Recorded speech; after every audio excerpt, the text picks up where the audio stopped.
Hey guys, this is a much faster kind of tutorial than, most of the other things, because today we're just going to talk about color really quick. I want to be able to get this across just so that everybody can get a little bit of an idea of how color is useful and to see how professionals tend to use it. So let's start with just talking about how color works. Hue, value, and chroma. Value is how dark or bright it is.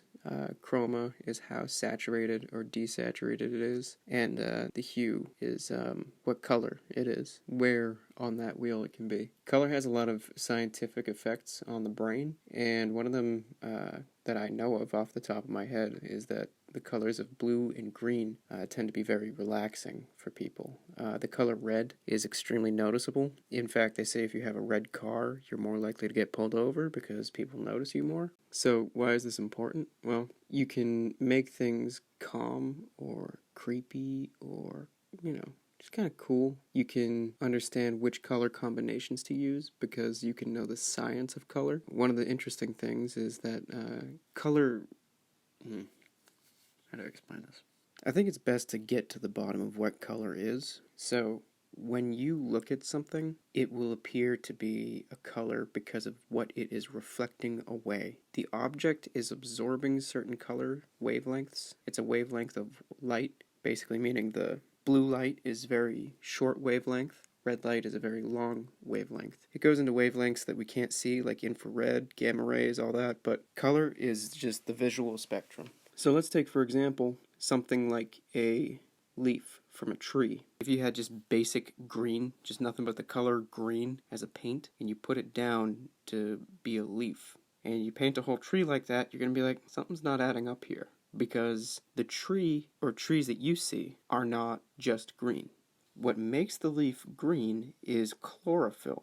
More like borophyll! And as you may have noticed in the fall, chlorophyll will die out in the leaves, making the trees look red, orange, or yellow. Now, if you paint a tree just green, it's not going to look good. But if you mix a little bit of orange, yellow, red, you mix it in with that green just a little bit, you'll get a more realistic looking green for your leaves.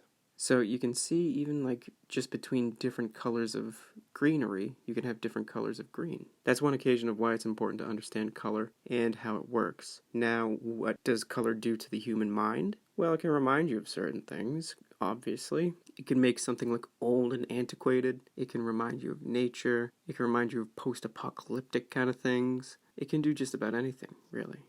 Color is a very effective tool. I can't paint for the life of me, I'm not going to lie.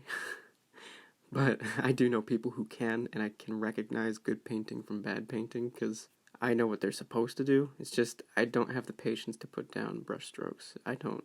Is color always what we see right in front of us? When things are further away, they look a little bit more blue because of the atmosphere. Oftentimes when objects are further away too, they lose their saturation.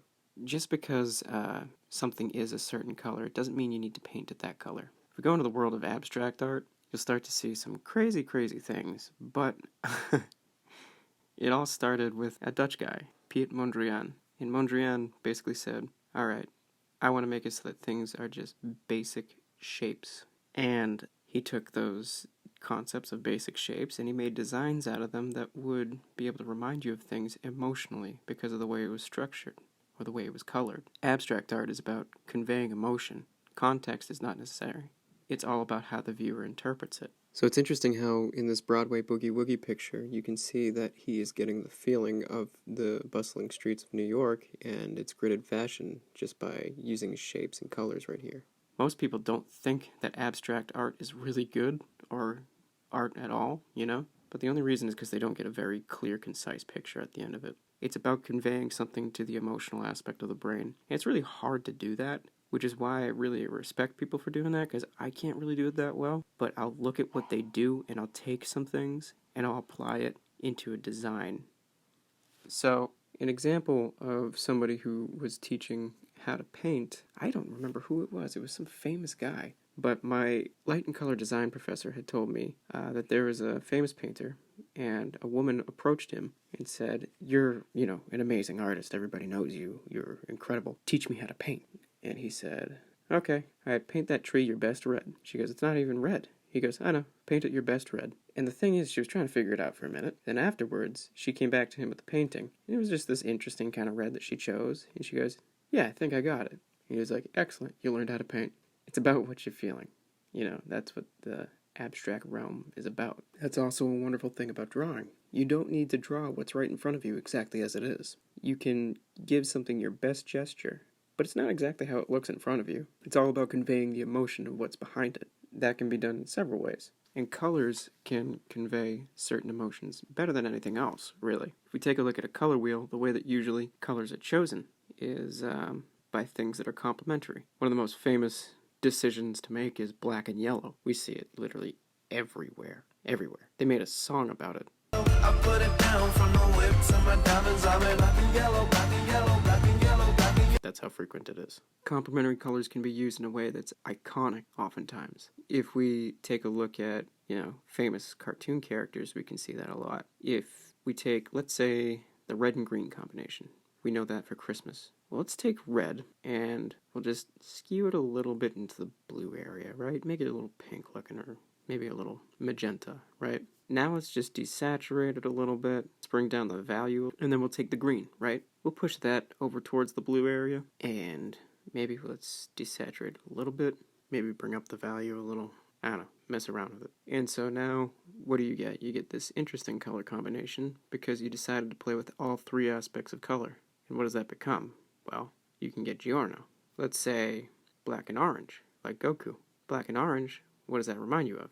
Well, Halloween. But let's also take a look at Goku's full body, where we have his costume. Now, his costume reminds you of what exactly? The Dutch. Now, I would not be surprised one bit if one day a Japanese man had met a Dutch guy and saw his outward nature and was like, oh my god, I need to capture that in a person.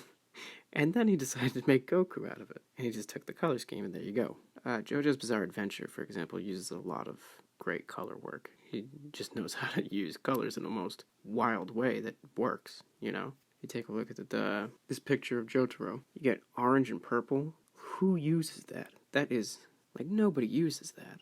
But then you also have green and yellow, which also complement both purple and orange. That guy's absolutely wild. I gotta tip my hat off to him. He's nuts. By the way, if you guys want to know what this painting is, it's called Composition with Red, Blue, and Yellow. And it's actually a famous painting.